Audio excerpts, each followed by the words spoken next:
Dios les bendiga, hermanos. Hoy iniciamos nuestra aventura sobre el Antiguo Testamento. Este es un panorama, una introducción a lo que es el Antiguo Testamento, al igual como llevamos un curso que se llama Introducción al Nuevo Testamento, también a nivel panorámico. Este curso también es como una introducción, porque posteriormente se llevan cursos un poco más específicos en torno al contenido del Antiguo Testamento. Entonces, a manera de introducción general, vamos a hablar qué es Antiguo Testamento, cómo está compuesto el Antiguo Testamento y posteriormente pues nos vamos a enfocar en lo que es los elementos de canon del Antiguo Testamento, la autoridad del Antiguo Testamento, el Nuevo Testamento y la relación que tiene con el Antiguo Testamento y también la parte de Jesús y el Antiguo Testamento. Bien, quiero iniciar con la pregunta, ¿qué es el Antiguo Testamento? Para algunos conocido como el Viejo Testamento, indistintamente no se le dice Viejo Testamento porque ya queda obsoleto, sino en comparación con el Nuevo Testamento, pues el equivalente a viejo es nuevo, ¿verdad? Pero usualmente se le conoce como el Antiguo Testamento, o sea, las escrituras hebreas se les conoce como el Antiguo Testamento. Bien, el nombre de Antiguo Testamento a esta primera parte de la Biblia se la dan los cristianos, a lo que se llamaba antes como escrituras hebreas. Los cristianos entonces consideran a estas escrituras como la primera parte de la Biblia y recoge el conjunto de libros que nosotros llamamos como los históricos, los proféticos y los sapienciales. Dentro de la religión judía o lo que llamamos como el judaísmo, que incluye la ley mosaica, así es conocido el Antiguo Testamento como la ley de Moisés o la Tanakh, ¿verdad? La Biblia hebrea. Esta parte de la Biblia que conocemos como el Antiguo Testamento es el complemento del llamado Nuevo Testamento, la segunda parte de la Biblia. El Nuevo Testamento gira en torno a la persona y a las enseñanzas de Jesús, a diferencia del Antiguo Testamento, que se enfoca en lo que es la religión judía y la ley mosaica. Así como tuvo lugar la formación y la expansión de los cristianos, adoptaron entonces en esa expansión las escrituras antiguas llamadas Antiguo Testamento. Desde el punto de vista cristiano, entonces se explica la historia de la creación en el Antiguo Testamento. Y en el Nuevo Testamento se expone lo que es la historia de la redención. Ahora, la pregunta es, ¿qué es el Antiguo Testamento? Vamos a generalizar aún más. ¿Qué es el Nuevo Testamento? Perdón, ¿qué es la Biblia? La Biblia es la historia de la redención. ¿Y dónde inicia esta historia? Inicia en lo que conocemos como el Antiguo Testamento. Entonces, eso es lo que conocemos como el Antiguo Testamento. Si a usted le pregunta le preguntan, ¿qué estás estudiando? El Antiguo Testamento. ¿Y qué es el Antiguo Testamento? Bueno, es la primera parte de la Biblia que nos habla sobre la religión judía y las leyes mosaicas. Pero también nos habla del inicio de la historia de la redención, contemplada en lo que conocemos como la historia de la creación. Todo el conjunto de los 66 libros, tanto Antiguo como Nuevo Testamento, es la historia de la redención.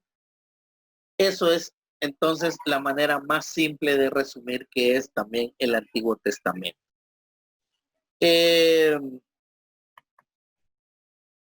Continuando, la Biblia, como todos ustedes saben, pues está dividida en dos partes. Biblia significa, viene del griego biblios, que significa libros escritos, quiere decir, está en plural, entonces estamos hablando de más de dos. Por eso llamamos el conjunto de libros a la Biblia. La Biblia, como ustedes bien lo saben, está dividida en lo que llamamos dos testamentos, dos leyes, ¿verdad? Dos testimonios, que es el Antiguo Testamento y lo que es el Nuevo Testamento. Testamento tiene esa misma definición de lo que nosotros entendemos como cuando alguien deja sus últimas voluntades en un testamento. Esa expresión adquirió ese significado, la última voluntad o las últimas voluntades de sus escritores, ¿verdad? Pero también tiene que ver con ley moral, como última voluntad o como algo sagrado. Bien, ese es el significado de lo que es testamento. La Biblia, como repito, está compuesta en dos partes, el Antiguo y el Nuevo Testamento. El Antiguo Testamento se enfoca en los acontecimientos históricos del pueblo de Israel antes del nacimiento de Jesús, y el Nuevo Testamento pues se enfoca después del nacimiento de Jesús. Testamento. Es el del Antiguo Testamento. Disculpe. Bueno, apaguen su micrófono y después vamos a tener tiempo de preguntas y respuestas. Testamento, hermanos, también significa pacto. Quiere decir que el Antiguo Testamento puede nombrarse como el Antiguo Pacto. Pacto entre dos partes, en este caso entre Dios y el pueblo. Y el Nuevo Testamento también conocido como el Nuevo Pacto.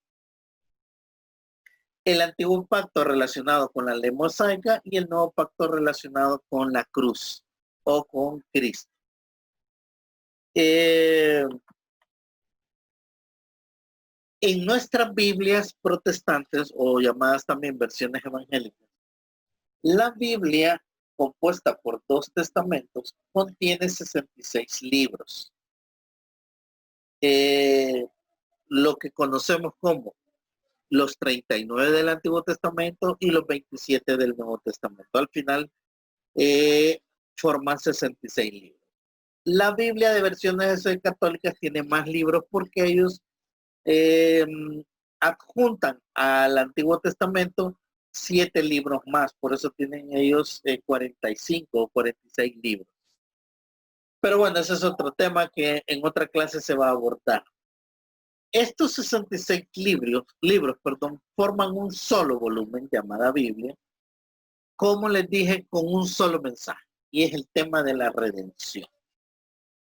Estamos viendo una panorámica de lo que es el Antiguo Testamento, de lo que es la Biblia, para entrar a los temas de teología del Antiguo Testamento. Normalmente el Antiguo y el Nuevo Testamento he visto por cómo está compuesto, cómo está dividido. La división de la Biblia, como lo vuelvo a repetir, tiene dos partes, pero en cada parte también se puede subdividir y hay otras categorías. 3 categorías por parte del Antiguo Testamento y 3 categorías por parte del Nuevo Testamento. En el caso de que nos compete el Antiguo Testamento, se puede dividir en libros históricos, libros poéticos y libros proféticos. Dentro de los libros históricos pues están incluidos el Pentateuco. El Pentateuco es mayoritariamente contenido histórico y contenido de leyes. En los libros proféticos están todos los profetas de Israel y los libros poéticos están compuestos por 5 libros. También, haciendo una relación entre Antiguo y Nuevo Testamento, el Nuevo Testamento se puede dividir en 3 partes. Los libros de carácter histórico que contemplan los evangelios y el libro de los Hechos, 21 cartas, que es las cartas de Pablo y las cartas universales, y un libro de carácter poético. Esta es una analogía, una relación entre el Antiguo Testamento, su contenido, y el Nuevo Testamento. Dentro de toda esta historia, ¿verdad? Porque recordemos que el Antiguo Testamento contempla los inicios de la historia de la salvación, incluye la historia de la creación e incluye la historia del pueblo de Israel. En toda esa historia incluida, los libros se pueden dividir de la siguiente manera: el Pentateuco, los históricos, los poéticos y los profetas. Ahora, en esta cronología que ustedes están viendo ahí en esta gráfica, para que podamos entenderla, los primeros 5 volúmenes que aparecen ahí son lo que conocemos como el Pentateuco. El Pentateuco, para algunos historiadores y para algunos escritores, Job está incluido en esa parte de la historia, sobre todo en la historia patriarcal, según lo que conocemos como la tradición. Y los otros libros están distribuidos de acuerdo al proceso histórico de Israel. Por ejemplo, los profetas, los menores, que está en la parte superior de la gráfica, ya los encontramos a partir del segundo libro de Reyes. El libro de Ruth, que aparece ahí en un cuadrito abajo, de Jueces, aparece en esa época, en el tiempo de los jueces, ya cuando Israel ha conquistado la tierra cananea.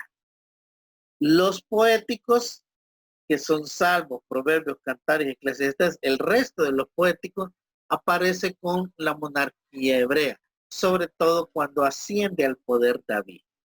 Ahí mismo se incluye otra versión de la historia de Israel, que es las crónicas, que aparece ahí en otro recuadro abajo. Pues la historia de Israel tiene varios momentos. Uno de esos momentos es cuando Israel va al exilio babilónico. Tanto en este curso como en el curso de libros históricos vamos a ver algo de la cronología del Antiguo Testamento. De hecho, está contemplado en el temario de este curso ver la cronología. Aquí me estoy adelantando. Pero para que ustedes tengan una orientación de lo que se trata el Antiguo Testamento. Como les repito, después de que los judíos van al exilio babilónico, en ese exilio se escriben algunos libros, como Daniel, Ezequiel, las Lamentaciones, Ageo, Zacarías, y posteriormente se escriben Esdras, Nehemías, Esther, Malaquías, que es otro libro profético. Entonces, esta gráfica nos muestra la historia de Israel relacionada con en qué momento se pudo haber escrito los 39 libros del Antiguo Testamento. Pero para ser un poco más específico, aquí voy a mostrarles otra gráfica, otros recuadros, sobre los libros del Antiguo Testamento, que también los podemos dividir en periodos. Estos 4 grandes periodos de toda la historia de Israel contemplada en el Antiguo Testamento son el periodo de la ley, el periodo premonarquía, la monarquía y la posmonarquía. Monarquía tiene que ver con los reinos, cuando Israel se constituye en reino. La ley representa en la parte histórica de Israel la formación de una nación, en este caso la formación del pueblo hebreo. El otro periodo y en la ley, pues ustedes están viendo, están contenidos los 5 libros del Pentateuco. En el otro periodo, que es el periodo que llamamos premonarquía, llamado también el periodo de la conquista y el caos, se contempla los libros de Josué, Jueces y Ruth.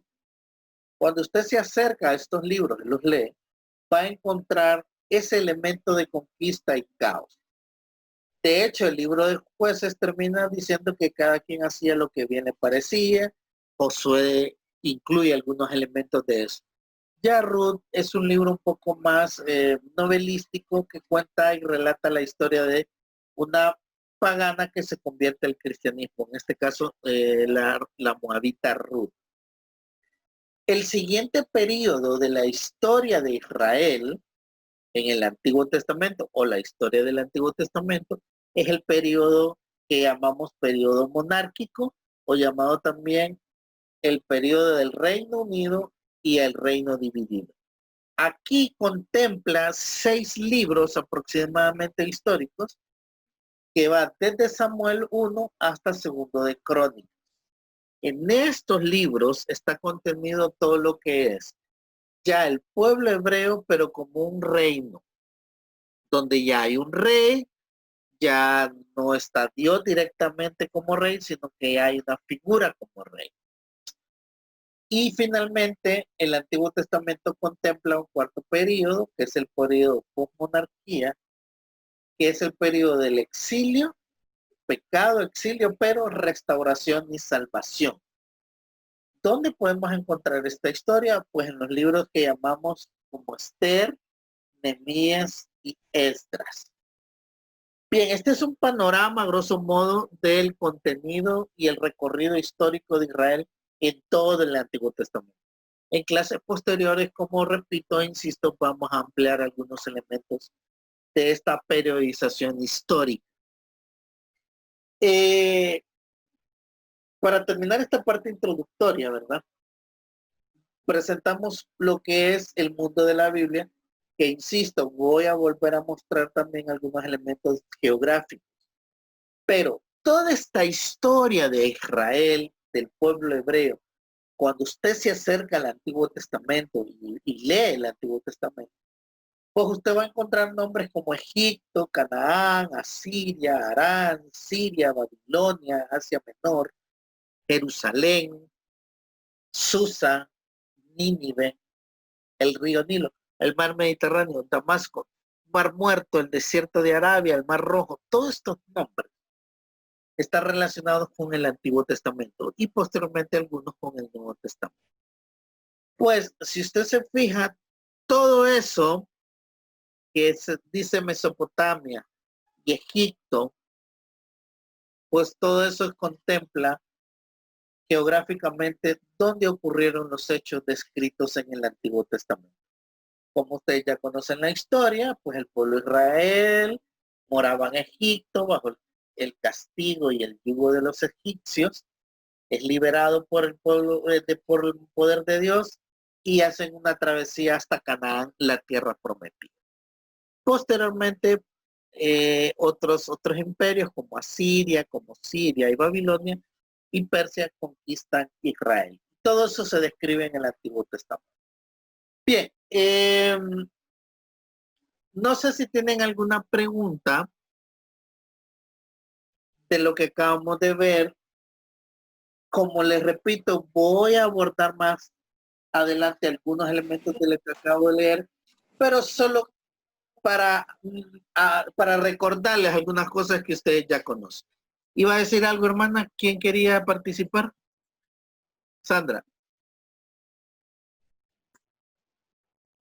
Le escucho. Solo es que no me... Cuando dijo del periodo monárquico, es un Reino Unido, pero también dividido. Correcto. No me queda claro ahí por Israel. qué.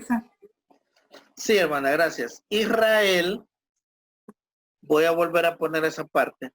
Israel, hermanos, en algún momento, cuando fue monarquía, primero fue un solo reino, liderado por un monarca. Primero Saúl, después David y después Salomón. De ahí ocurren acontecimientos y el reino de Israel, conocido en aquel entonces por Israel, se parte en dos, se divide en dos. El reino del sur y el reino del norte. Se le conoce como la división del reino. Eso lo vamos a ampliar en un curso que se llama Libros Históricos. Aunque aquí lo vamos a mencionar ya, pero con más detalles en libros históricos. Entonces sí, hermanas, en el periodo monárquico, Israel era un solo reino, pero después se divide. Ya cuando usted lee el primer libro de Reyes, a finales, ya encuentra esos elementos de la división. Bien, no sé si tienen alguna otra pregunta, otra participación de esta primera parte introductoria. Hermana Rita, hermana Lisette, que está conectada. ¿Tienen alguna pregunta, hermanas? Quiero ir despacio, ¿verdad? Con ustedes en esta primera sesión. No sé si tienen alguna duda, alguna pregunta.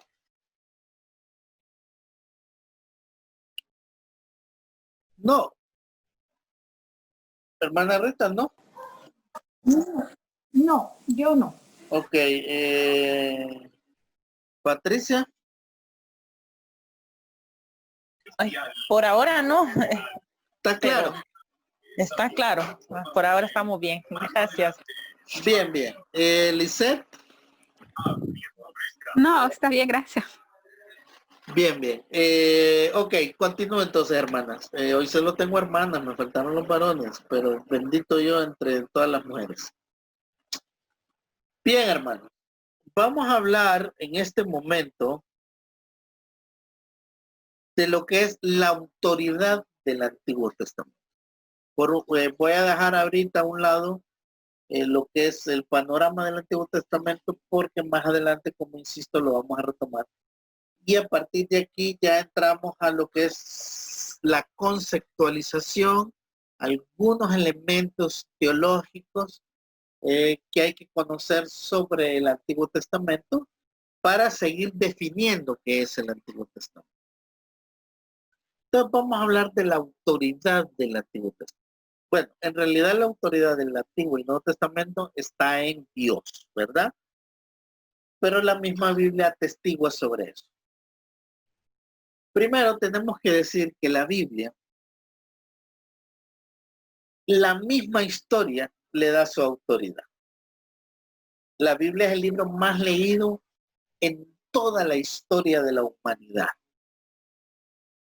Sobre todo más en la historia de Occidente. Pero definitivamente no hay ningún libro que se compare a la Biblia en el sentido de cuánta gente lo ha leído. Entonces, la Biblia es el libro que más se ha leído en toda la historia de la humanidad. Desde el punto de vista bíblico y desde el punto de vista de la experiencia cristiana a través de todos estos 2 siglos, la Biblia es considerada como un libro de inspiración especial. O sea, la Biblia tiene una inspiración especial que por sí misma esa inspiración la hace tener su propia autoridad, la propia autoridad de Dios. El poder del Espíritu Santo detrás de la inspiración bíblica, que más adelante vamos a ver eso, guió a los escritores originales, a los redactores originales, a los compiladores originales, guió el Espíritu Santo para que registren y contasen los hechos descritos en el Antiguo Testamento con respecto a esta historia de la redención. Bueno, esto como preámbulo. Cuando hablamos de la autoridad del Antiguo Testamento, nos podemos enfocar en lo que es la relación primero entre el Antiguo Testamento y el Nuevo. Y cuando no podemos dejar a un lado, definitivamente porque está muy ligado, cuando hablamos de la relación del Antiguo y Nuevo Testamento, definitivamente tenemos que hablar de la relación Antiguo Testamento y Jesús o Cristo. Entonces, para el cristiano, la opinión de Cristo sobre cualquier cosa, obviamente es de autoridad divina y lógicamente unas palabras decisivas, completas, fundamentadas, ¿verdad? Entonces, si Cristo mismo da su opinión sobre las escrituras del Antiguo Testamento, esa opinión es decisiva y como nosotros conocemos que Jesús es Dios, por lo tanto, Dios mismo está dando su sello de autoridad sobre el Antiguo Testamento. Entonces, ahí encontramos una relación entre Jesús y el Antiguo Testamento. El otro elemento es que la inspiración divina fue reconocida por el mismo Jesús en varias ocasiones. Jesús pone su sello de aprobación a lo que en aquel entonces se conocía como las Escrituras. Recordemos que en tiempos de Jesús, cuando se hablaba las Escrituras, se estaba refiriendo exclusivamente a lo que conocemos como el Antiguo Pacto. En otras palabras, el Antiguo Testamento. Entonces Jesús pone su sello de aprobación como autoridad, como ese sello de autoridad con la propia presencia suya de su vida y sus enseñanzas. Y eso lo describe Mateo 4:10. Entonces Jesús le pone el propio sello de aprobación. ¿Ah? Y también lógicamente le pone en sus palabras son decisivas a la hora de lo de la autoridad. Recordemos, estamos viendo este tema de la relación entre Jesús y el Antiguo Testamento, en otras palabras, el Nuevo Testamento y el Antiguo Testamento. Por ejemplo, en la Biblia atestigua es la autoridad del Antiguo Testamento, sobre todo el Nuevo Testamento. Miren lo que dice en Mateo. Mateo 5, 17 al 19 habla. No penséis que he venido para desaprobar o abrogar la ley, dice Jesús. ¿Verdad? La ley y los profetas. Cuando Jesús y el Nuevo Testamento habla de la ley y los profetas, pues está hablando de lo que conocemos como el Viejo Pacto, el Antiguo Testamento. Al comparar el Nuevo Testamento con el Antiguo Testamento, se observa como ambos testamentos se complementan y su centro es Cristo. En ambos se percibe, ¿verdad? Y se mira, hay una precisión del lenguaje humano sobre el tema de Cristo, y el soplo del Espíritu Santo, el soplo de Dios, hace que este lenguaje sea preciso en torno a la figura de Jesús, el Dios encarnado. ¿Ah?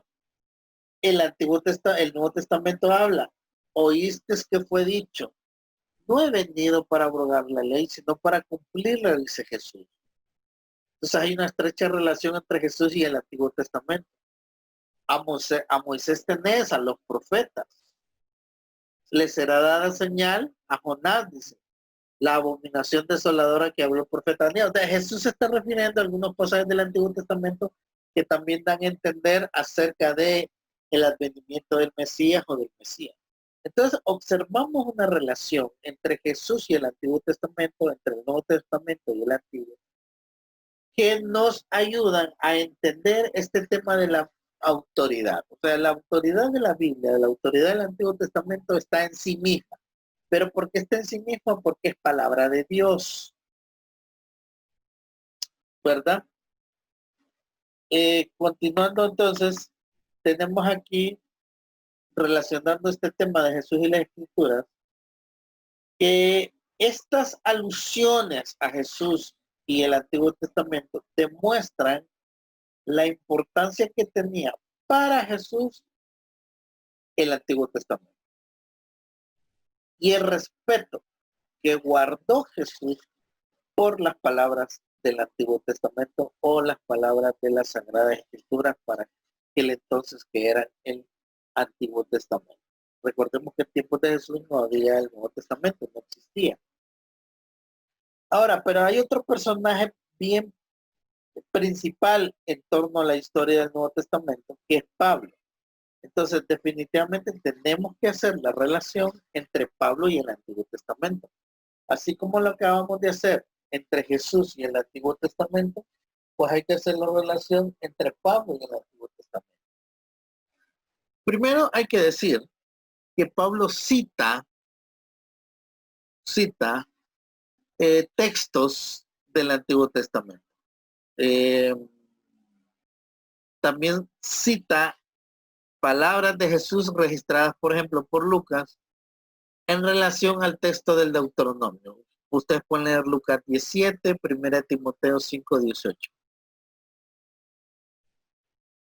Ahora, mientras Pablo compara todas las epístolas, ¿verdad? O mientras comparamos todas las epístolas de Pablo con las demás escrituras, Pedro habla de esto. Entonces también se está hablando de las palabras de Pedro como demás escrituras. A ver, un buen porcentaje del Antiguo Testamento se encuentra en el Nuevo y mucho en Pablo. Entonces, hay una relación entre el Nuevo Testamento, sobre todo los escritos de Pablo, y el Antiguo. Ya en tiempos antes del año 70 de nuestra era, ya las palabras de Pablo en sus cartas se les conocía como las demás escrituras. Y entonces, ¿a qué se conocía como las escrituras y a qué se conocía como las demás escrituras?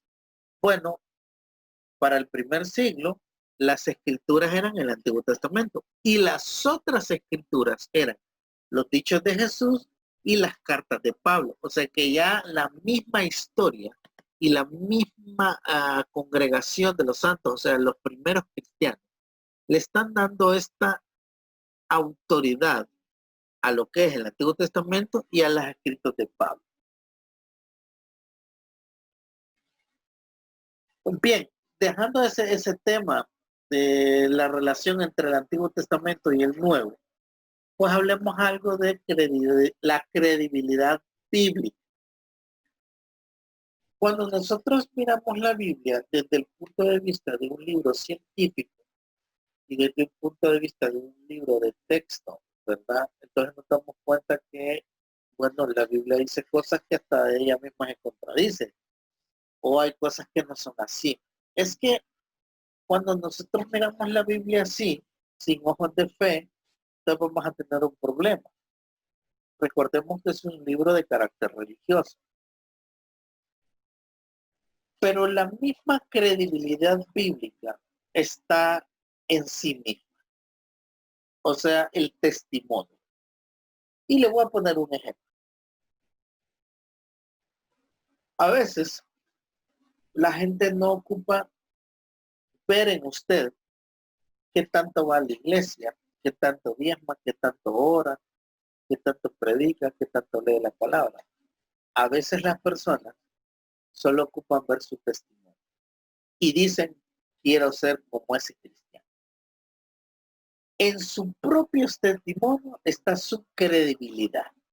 Bueno, utilizando esa analogía, en el propio testimonio de las Sagradas Escrituras, en lo que se dice de sí misma, porque la Biblia habla de sí misma, ahí encontramos la credibilidad que hay en la Biblia, por lo tanto en el Antiguo Testamento. En ese testimonio demostrado, y se ha demostrado que la palabra de Dios es normativa y es creadora. Cuando se creó todo, es palabra de Dios. Las palabras de Dios no tiene errores, por eso es inerrante o infalible. Yo voy a mostrarles más adelante, voy a dejarles un video, mejor dicho, no como tarea, pero sí me gustaría que lo vieran para ampliar más este tema de la inerrancia bíblica. Cuando hablamos que la Biblia no tiene errores, no estamos hablando de errores de tipo gramatical, a errores verbales o a cronologías históricas o a duplicados que en un lado dice Jesús y que el otro lado dice Pablo, o que un día dice Nabucodonosor, pero en el otro dice Nabopolassar, o que en un texto habla de que David fue tentado y en el otro no fue David, etcétera, etcétera. Entonces vamos a encontrar, antes dice la gente, la Biblia tiene errores, pero no. Cuando hablamos que la Biblia es infalible o no tiene errores, es que el propio testimonio de ella dice que es verdad lo que está diciendo de ella misma, o que lo que se dice de Dios y la historia de la redención es verídico. A eso nos referimos, que por eso la palabra de Dios, en este caso la Biblia, el Antiguo Testamento, no contiene errores. Pero miremos qué dice el testimonio de la propia Escritura acerca de ella misma. Primera de Timoteo 3:16, un clásico, atestigua que la propia Escritura testifica haber sido escrita por Dios mismo. Y toda la Escritura es inspirada por Dios y útil para... Ustedes recuerdan ese texto. En la Biblia abundan los versículos en los que se atestigua la revelación especial de Dios. Por ejemplo, la expresión, vino palabra de Dios o de Yahvé diciendo, y dijo Dios. Ese testimonio atestigua la revelación especial de Dios. ¿Y dónde está ese testimonio? En la Biblia, está registrado ahí por escrito. Entonces, recuerden que la mejor forma de tener credibilidad es el testimonio. Entonces, la Biblia misma testifica sobre ella, por lo tanto, tiene credibilidad. Valga el juego de palabras, ¿verdad? La palabra de Dios también es como norma, o es norma, es una regla. Testamento tiene que ver con eso también, la expresión testamento. Estas palabras de Dios, o esta palabra de Dios, se convirtió en una forma de vida, fíjense, y norma para los principios mismos de la historia de Israel. Los primeros textos de Éxodo, Número, Deuteronomio, que hablan, estos versículos, por ejemplo, Éxodo 4:28, Éxodo 19 del 6 al 7, Números 3:16, Deuteronomio 2:2, son textos normativos que rigen los principios de la historia de Israel. Por eso hablamos que la palabra de Dios, o sea, la Escritura, se convierte en norma o normativa. ¿Desde cuándo? Desde los inicios de la misma historia del pueblo de Israel. Israel adquiere plena conciencia de su propia identidad como nación bajo la influencia de los grandes actos de redención de Dios, como el Éxodo, la conquista cananea, etcétera, etcétera. Entonces, la palabra de Dios es como normativa, a eso nos referimos. A que esta norma rigió o fue esa parte que controlaba la conducta de Israel en la propia historia. Y cuando hablamos de la palabra de Dios como normativa, incluyamos el Antiguo Testamento. Por lo tanto, también es palabra de Dios. Bien. No sé si tienen alguna consulta o comentario de esta segunda parte cuando hablamos de la autoridad del Antiguo Testamento, que se encierra básicamente en el propio testimonio de lo que el Antiguo Testamento dice sobre sí mismo y lo que dice Jesús y el Nuevo Testamento. Bien, ¿algún comentario, algún aporte? Maestro, Pati. fíjese que sí, yo me quedo así como una pequeña, duda de la relación entre Pablo y el Antiguo Testamento. Es que en ese momento como que el internet, como empezó a llover, me empezó a fallar un poco. Entonces casi no escuchaba bien. Pablo cita el Antiguo Testamento muchas veces. Y Pablo cita las palabras de Jesús, ¿verdad? También los libros que conocemos como cartas universales comparan las palabras de Pablo con las escrituras, y son llamadas las cartas de Pablo las demás escrituras. O sea que ya la iglesia primitiva le estaba dando cierta autoridad. Entonces, es una analogía. Si Pablo cita el Antiguo Testamento y Pablo es considerado como escrituras, Por lo tanto, las escrituras, que es el Antiguo Testamento, son de autoridad. Entonces, a eso me refería cuando hablé de la relación de Pablo y el Antiguo Testamento. Y recordemos que un gran porcentaje del Antiguo Testamento se encuentra en el Nuevo Testamento. Hay muchísimas referencias del Nuevo Testamento al Antiguo Testamento, ¿verdad? Okay. No sé si eso despeja su duda, hermana. Sí, sí, gracias, maestro. Bien, otra consulta, otro comentario, participación. Somos poquitos, así que yo creo que todos podemos platicar y hablar. No sé si Rita tiene alguna consulta o Lisette.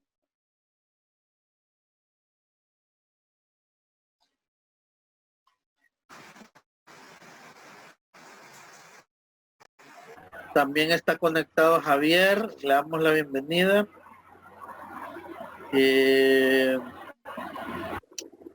¿Alguna consulta?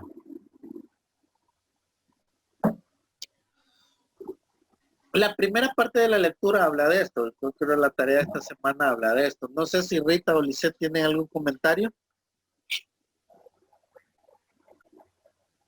Lo que a mí me llama la atención, ¿verdad? Es que a veces nosotros comentamos con muchas personas y ciertos que se llaman cristianos no aceptan, ¿verdad?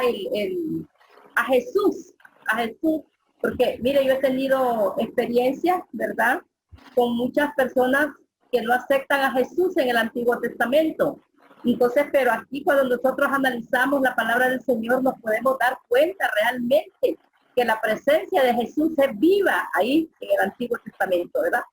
Entonces, eso me impresiona, ¿verdad? Cuando descubrimos y analizamos, ¿verdad? La palabra del Señor, que podemos ver que Jesús es desde el principio de la creación. Amén. Sí, como les digo, cuando hablamos de la Biblia y se nos preguntan, ¿cuál es el tema de la Biblia? El tema de la Biblia, o qué es la Biblia, es la historia de la redención. Y en esa historia de la redención, el personaje clave es la figura de Cristo. Y si toda la Biblia nos habla de la historia de la redención, pues el Antiguo Testamento, al igual que el Nuevo, nos tiene que hablar de la figura de Jesucristo. Amén. Y a pesar, mejor dicho, de que el Antiguo Testamento se relaciona más con Israel, en realidad lo que presenta es una visión del pueblo de Israel en ese camino de la redención.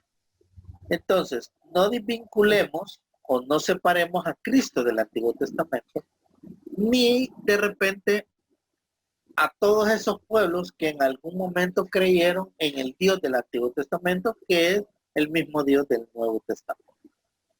Amén. Amén.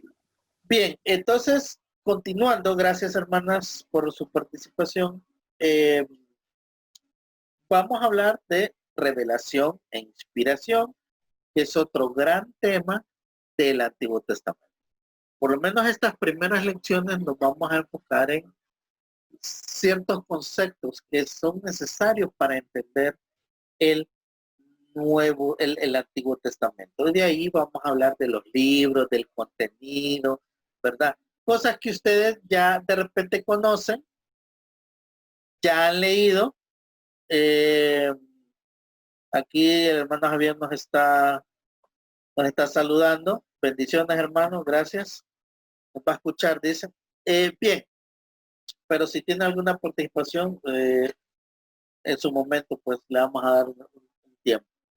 Hermanos y hermanas, cuando hablamos de la revelación en la inspiración, estamos hablando de la revelación en el Antiguo Testamento y la inspiración en el Antiguo. Vamos a hablar de estos conceptos. Esos son conceptos que hay que entender primero. Revelación viene primero es un término griego, del griego apocalipsis o apocalíptico, que ahorita no estoy hablando del libro en sí, estoy hablando del concepto. ¿Qué significa dar a conocer algo que antes no era conocido. Revelación significa dar a conocer algo que antes no era conocido. Y esto es una buena pregunta para hacerles en el examen. ¿De dónde proviene el término revelación? Viene del griego apocalipsis. Y no me estoy refiriendo al libro, hermanas y hermanos. Me estoy refiriendo al concepto de revelación. ¿Y qué es el concepto de revelación? Pues significa dar a conocer algo que antes estaba desconocido para nosotros. Otro concepto de revelación. Revelación es la actitud de Dios para dar a conocer al ser humano el plan de Dios o los propósitos de Dios, especialmente los propósitos en relación a la redención del ser humano. No hay que equivocarse. Algunos de nosotros decimos, ay, Dios me reveló esto. Fíjese bien, hay que tener cuidado con esa expresión, porque el concepto revelación, que es una potestad de Dios, es un atributo, tiene que ver con sus atributos, es que Dios es el que se revela al ser humano, empezando por ahí. No es el hombre que busca a Dios, ni hace ver sus propósitos primero, no. Es Dios que se da a conocer al hombre. Eso significa Apocalipsis. Y le da a conocer al hombre algo que antes para el hombre estaba velado, estaba vetado. Por eso es el proceso de revelación. Entonces, Dios toma una actitud para dar a conocer al ser humano su plan, su propósito general, especialmente el tema de la redención. Por eso, hermanos y hermanas, la Biblia es una historia teológica de redención. ¿La redención de quién? Del ser humano. Hermano. No es un libro de ciencia. Dígame, hermana. Tengo una duda. Sí. El plan de Dios es revelarle su palabra a todos los cristianos, a todos los hijos, o nos vamos a ir, como dice el libro de Amos en el capítulo 3, en el versículo 7, que dice que será revelada a los siervos sus profetas. Bueno, son cosas particulares. Entonces, ajá. Estamos hablando de la historia de la redención, que es en sí toda la Biblia. En algunos pasajes de la Biblia hay ejemplos en donde Dios se revela particularmente, como a Moisés, como a Josué, para un propósito específico. Pero el propósito general, cuando hablamos de que Dios se revela al hombre, es para mostrarle el plan de redención. Y cuando hablo del hombre, a toda la humanidad. Ok. Sigo entonces. Siga, sí. Gracias. Sí, es que y ya vamos a ver que hay varios tipos de revelación. Pero aquí ya vamos a entender que estamos hablando exclusivamente de el escrito en sí, lo que está en la Biblia palpado. Existen dos clases de revelación. Hay una tercera que ya lo voy a explicar. La revelación general y la revelación especial. Repito, revelación es cuando Dios da a conocer al ser humano sus propósitos, especialmente el propósito de redención del ser humano. O sea, para que conozcamos a Dios. Una de las maneras en que Dios se revela al ser humano para que lo conozcamos y entremos en ese plan de redención es la revelación general. Dios se revela al hombre, y no estoy hablando de un solo hombre o de solo los cristianos. o solo los que viven en Honduras, o solo los que viven en Estados Unidos, o solo los que vivieron en Israel. No, estoy hablando que Dios se revela a la humanidad a través de la revelación general, y esta consiste en que Dios se da a conocer al hombre a través de su divina creación, su hermosa creación y la naturaleza. Y cuando hablo de la creación misma, estoy hablando de la creación de la tierra, del hombre, de los animales, del universo, del cosmos, de las estrellas, de todo.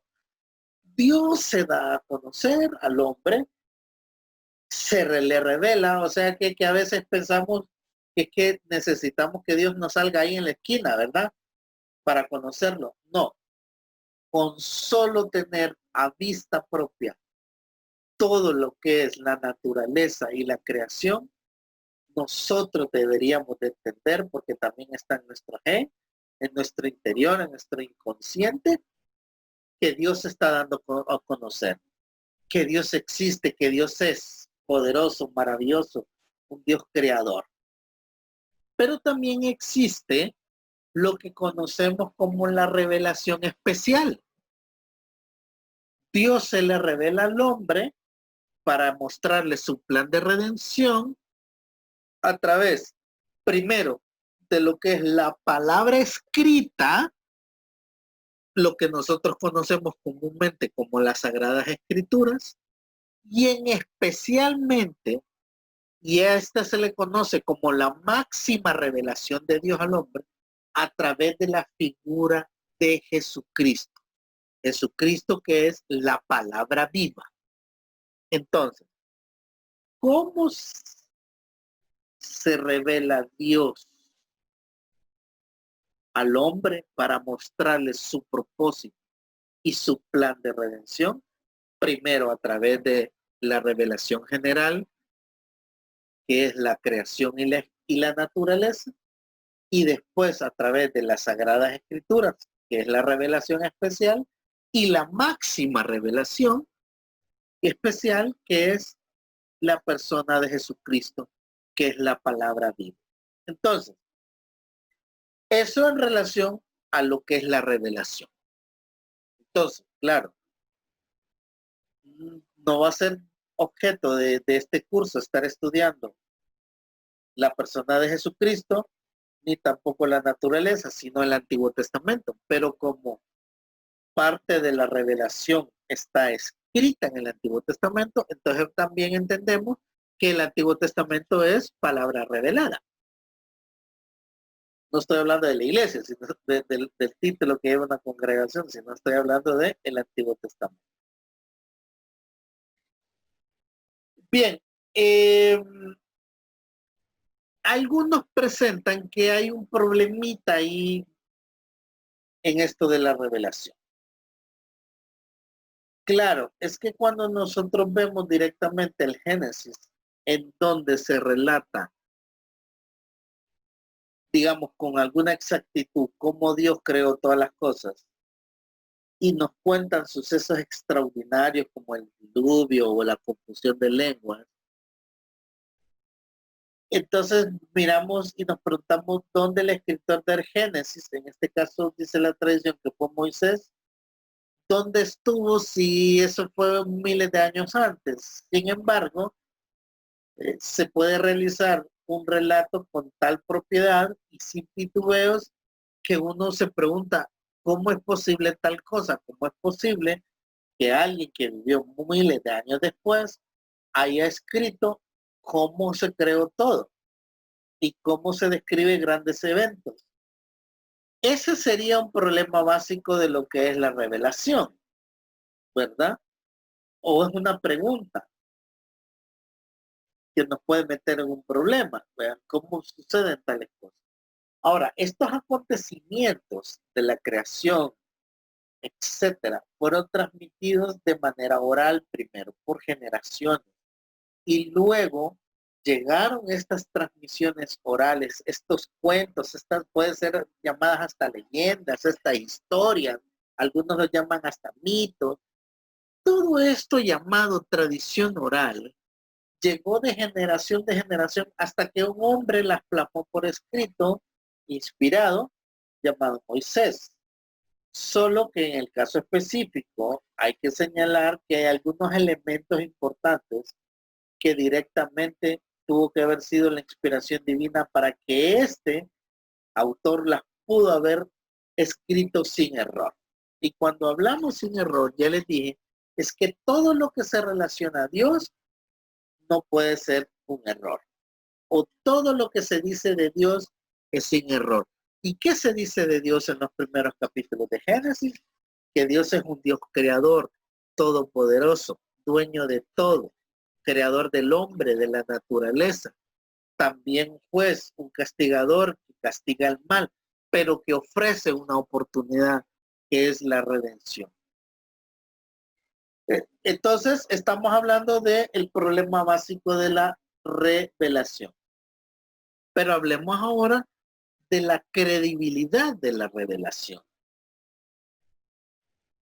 Para alcanzar la comunicación de Dios, no era suficiente el conocimiento adquirido de la naturaleza.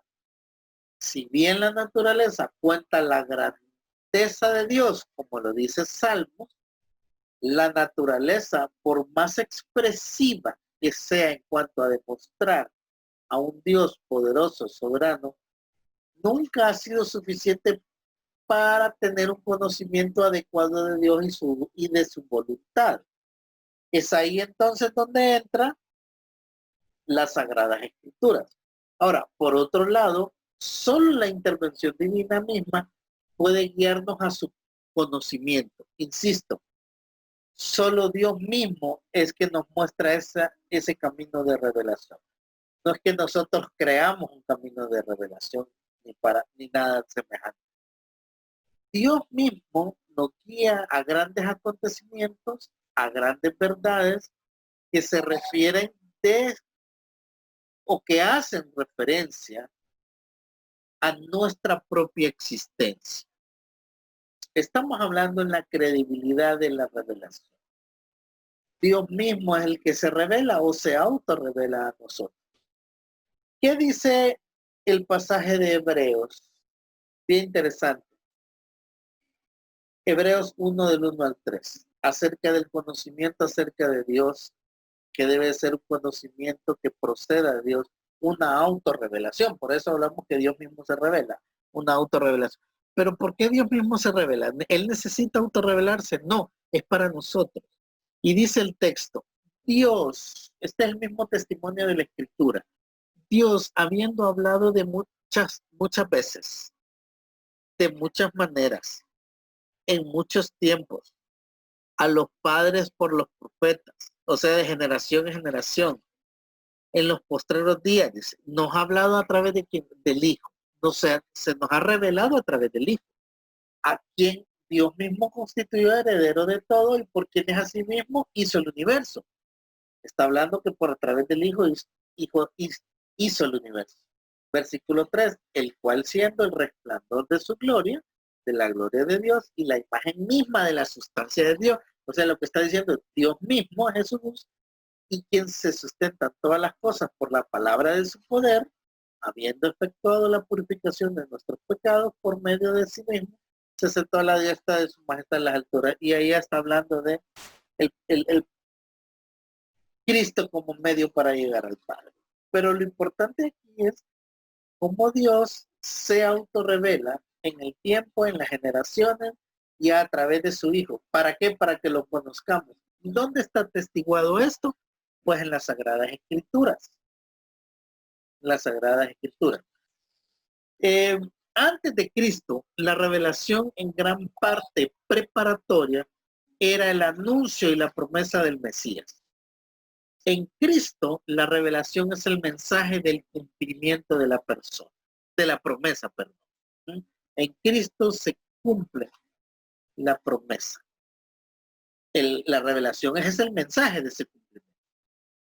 Entonces, en Jesucristo se cumplen la multitud de las predicciones del Antiguo Testamento.